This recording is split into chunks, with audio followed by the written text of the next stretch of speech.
Shalom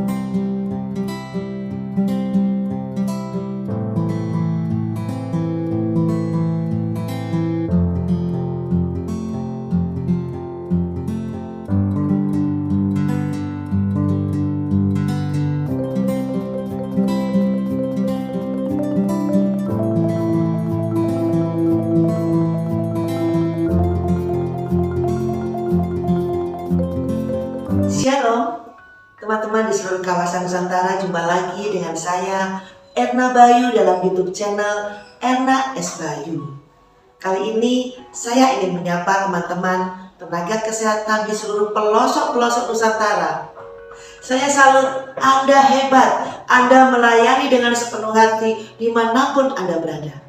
Saya pun ingin menyapa teman-teman dari komunitas KAI dan KB Indonesia, serta semua perempuan hebat di Indonesia.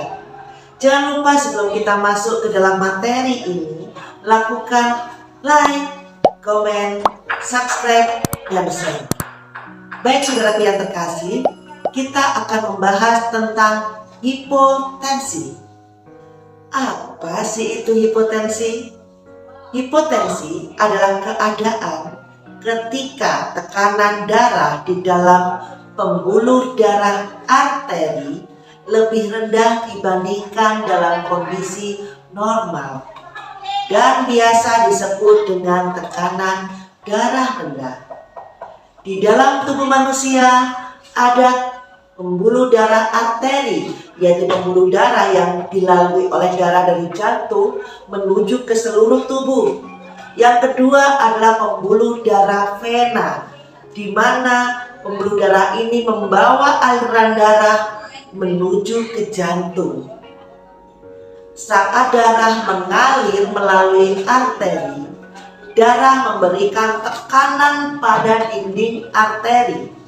Tekanan itulah yang dinilai sebagai ukuran kekuatan aliran darah atau disebut dengan tekanan darah. Jadi kalau ibu-ibu diperiksa, oh ibu tekanan darahnya sekian, nah itu adalah bentuk dari tekanan darah yang berada di dinding arteri. Saudaraku, terhambat atau terbatasnya jumlah darah yang mengalir ke otak atau organ vital lainnya seperti ginjal dapat menyebabkan terjadi tekanan darah terlalu rendah, sehingga dapat menyebabkan kepala terasa ringan dan pusing. Tubuh juga akan terasa tidak stabil atau goyah, bahkan kehilangan kesadaran. Ada dua ukuran yang digunakan dalam tekanan darah, yaitu tekanan sistolik, bilangan yang ada di atas, dan tekanan diastolik, bilangan yang ada di bawah. Tekanan darah yang normal adalah 90/60 dan 110/90. Jadi yang kita katakan sebagai sistolik adalah angka 90 hingga 140 yang di atas. Kemudian garis miringnya, setelah garis miring itu adalah angka yang ada di bawah, yaitu 60 sampai 90.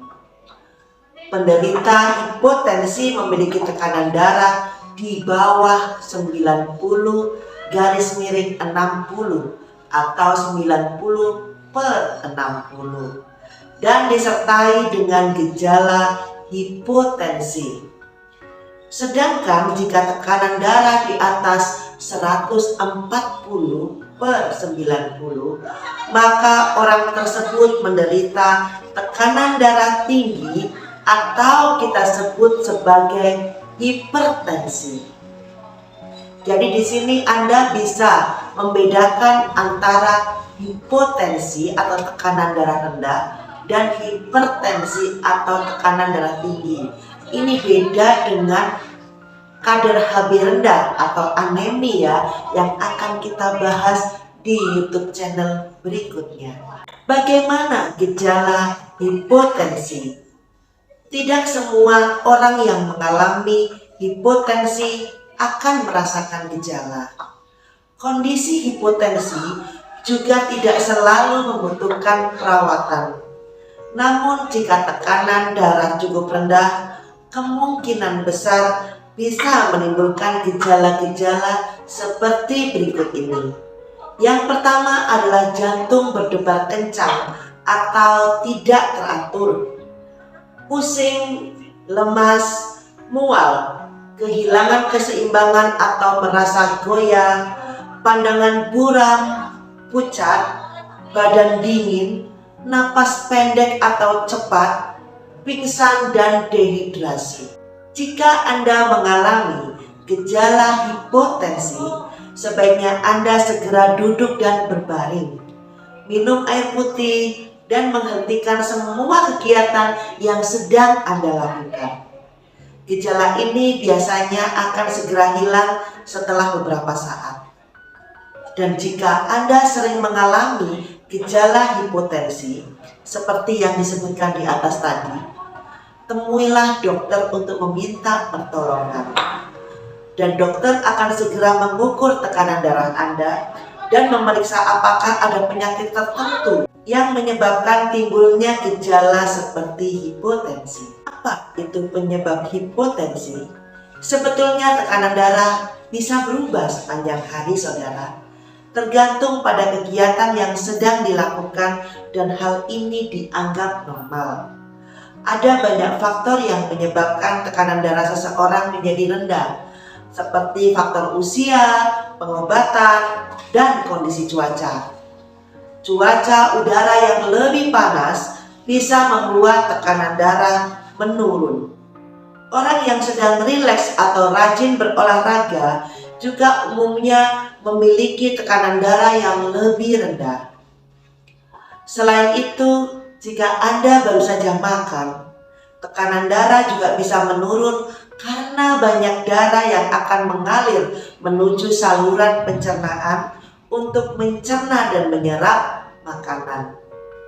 Tekanan darah pada siang dan malam hari pun berbeda.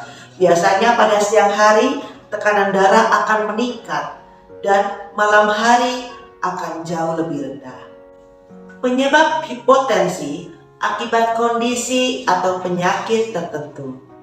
Hipotensi bisa diakibatkan oleh kondisi atau penyakit tertentu. Beberapa di antaranya adalah hipotensi ortostatik.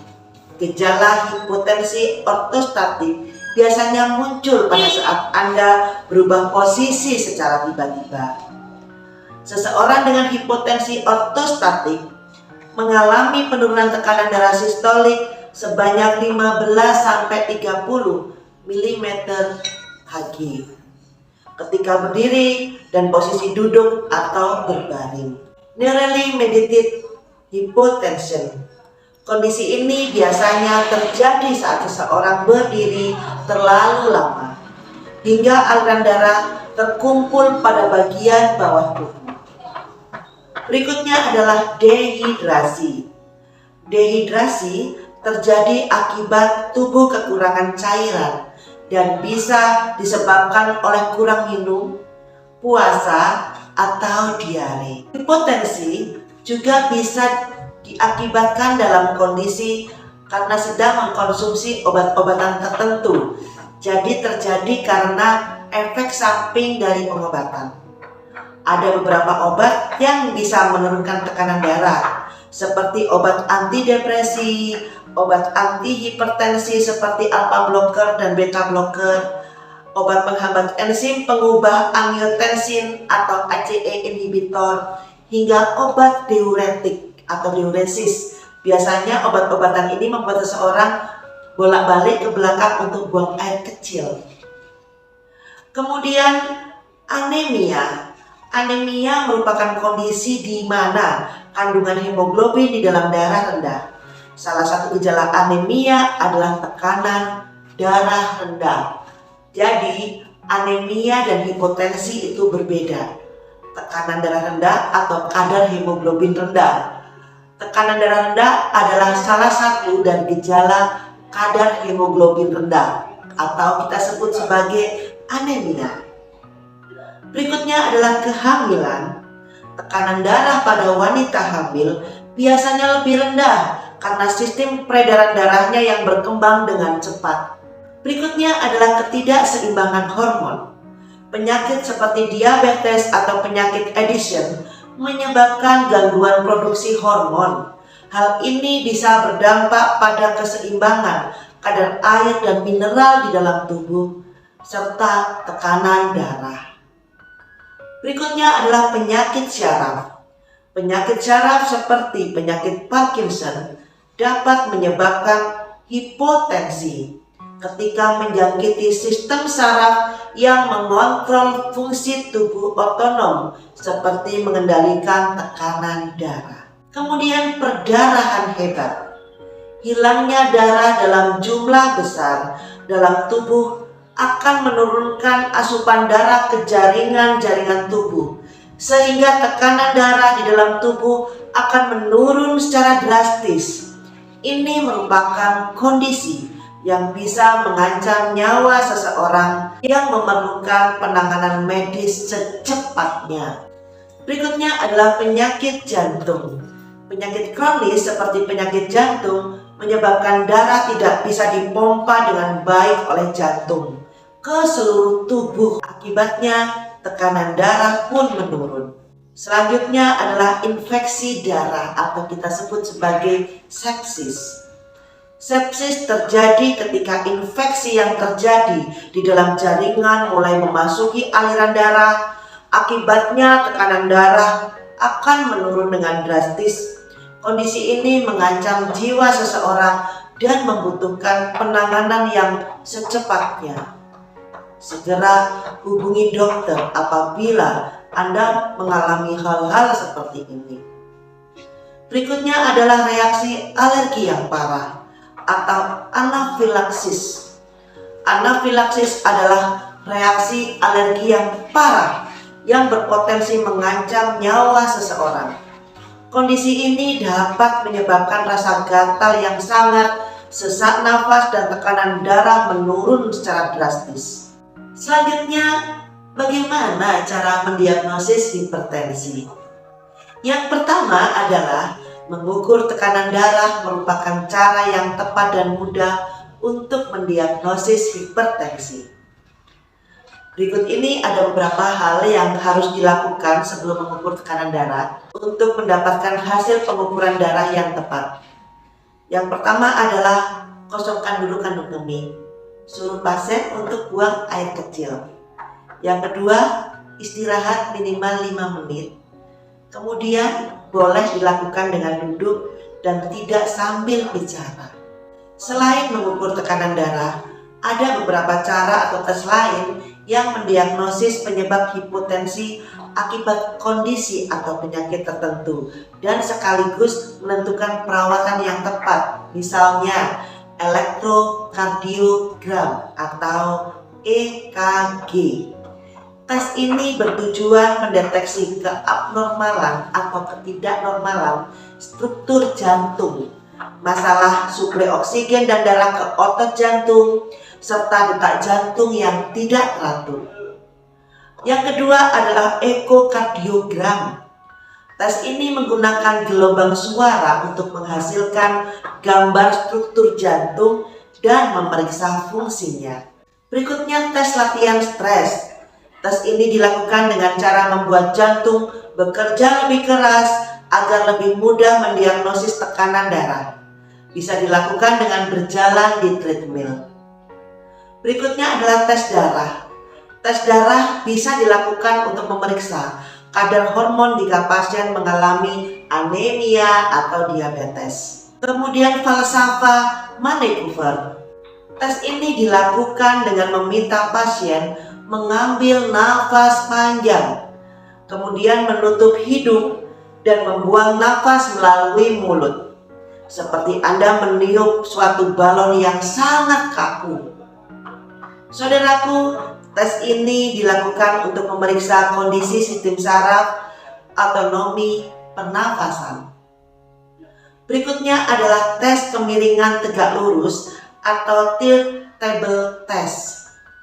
Tes ini biasa dilakukan bagi pasien hipotensi ortostatik untuk melihat perbedaan tekanan darah saat berbaring dan berdiri. Selanjutnya adalah bagaimana perawatan hipotensi. Ada beberapa hal yang bisa dilakukan untuk mengurangi risiko hipotensi, yaitu membatasi konsumsi minuman keras dan minum air putih yang banyak. Yang kedua, bagi Anda yang menyukai minuman berkafein, hindari minuman yang mengandung nutrisi tersebut di malam hari. Berikutnya mengenai pola makan. Lebih sering mengkonsumsi makanan dalam porsi kecil lebih baik dibandingkan dengan mengkonsumsi makanan dalam porsi besar dengan frekuensi yang lebih jarang. Berikutnya, selain itu meningkatkan asupan garam juga bisa mencegah hipotensi. Penderita hipotensi juga dianjurkan untuk menghindari berdiri dalam jangka waktu yang lama, terutama bagi penderita hipotensi ortostatik. Ketika berdiri dari posisi duduk atau berbaring, lakukan secara perlahan-lahan. Jika Anda mengkonsumsi obat yang mungkin menyebabkan efek samping hipotensi, dokter atau nakes bisa mengubah dosis obat tersebut atau memberikan alternatif yang lain. Pengobatan untuk hipotensi harus dilakukan berdasarkan penyebab dasarnya. Obat untuk mengatasi hipotensi biasanya diberikan untuk menambah jumlah darah atau mempersempit arteri agar tekanan darah meningkat. Jika Anda sedang mengalami pengobatan, periksakan tekanan darah secara rutin. Dan jika Anda mengalami efek samping, segera temui tenaga kesehatan, khususnya dokter. Begitu pula pada kondisi hipotensi Anda yang tidak kunjung reda atau selalu berulang dan tidak menghilang. Periksakan diri Anda di instansi kesehatan terdekat untuk menghindari komplikasi kerusakan otak atau cedera saat kehilangan keseimbangan. Saudaraku yang terkasih, apabila saudara Anda, tetangga kanan kiri Anda mengalami keluhan seperti ini dan menderita hipotensi, tolonglah mereka selaku Anda yang berada di sekitar mereka dan paling dekat dengan mereka. Tolonglah mereka, selamatkan jiwa mereka. Terima kasih, Tuhan memberkati.